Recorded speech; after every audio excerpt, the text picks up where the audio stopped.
क्या मुलायम के कुनबे की लड़ाई मैनपुरी तक आ गई है? क्या मैनपुरी सीट पर अब बहू वर्सेस बहू का मुकाबला होगा?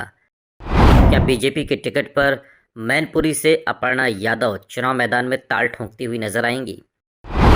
और क्या बीजेपी ने मैनपुरी में समाजवादी पार्टी को हराने का तोड़ निकाल लिया है?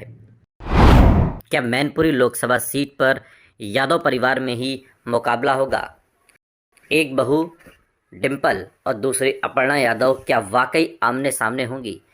क्योंकि अपर्णा यादव ने मुख्यमंत्री योगी आदित्यनाथ से मुलाकात की है और इसकी तस्वीर उन्होंने ट्वीट की और इस तस्वीर ने मुलायम सिंह यादव के कुनबे में खलबली मचा दी है।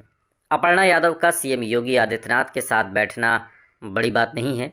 बड़ी बात यह है कि समाजवादी पार्टी के गढ़ मैनपुरी में कमल खिलाने के लिए बीजेपी बड़ा दांव चलने की तैयारी में है। मैनपुरी में बहू बनाम बहू की चुनावी जंग देखने को मिल सकती है।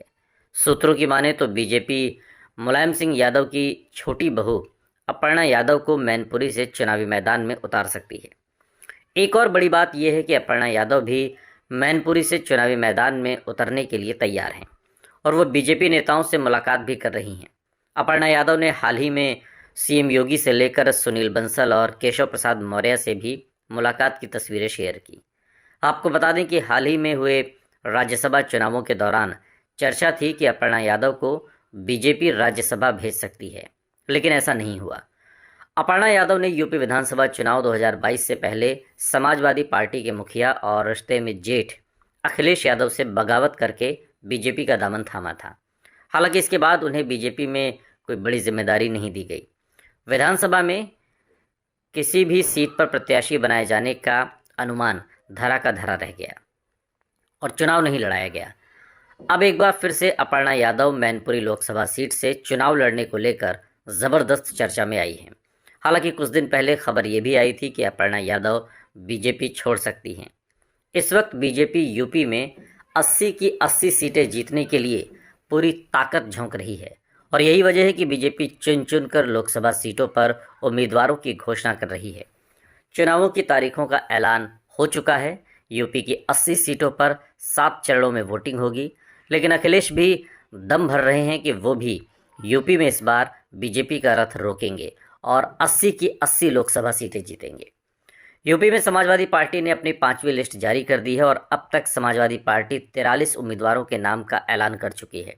कई सीटों पर अखिलेश यादव ने फेरबदल किया है और अपने परिवार की सीटें भी अखिलेश ने बदली हैं। हालांकि अखिलेश ने सीटों की रणनीति को लेकर परिवार की नाराज़गी भी झेली, लेकिन अब सब कुछ ठीक ठाक होने का दावा किया जा रहा है। यूपी में अब की बार समाजवादी पार्टी और कांग्रेस के बीच गठबंधन हुआ है, लेकिन इस दफ़ा समाजवादी पार्टी और कांग्रेस का मुकाबला पीएम मोदी के चैलेंज से है। जी हाँ, चैलेंज।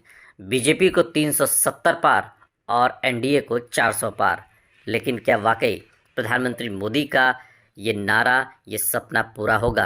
क्योंकि अखिलेश यादव की रणनीति उत्तर प्रदेश में ही पीएम मोदी के इस नारे को हवा निकालने की तैयारी में है। इस वीडियो पर आपकी क्या प्रतिक्रिया है, कमेंट बॉक्स में हमें ज़रूर बताइएगा। इस तरह के और वीडियोस के लिए सब्सक्राइब करिए आपका अपना यूट्यूब चैनल न्यूज़ पॉइंट, आपकी आवाज़।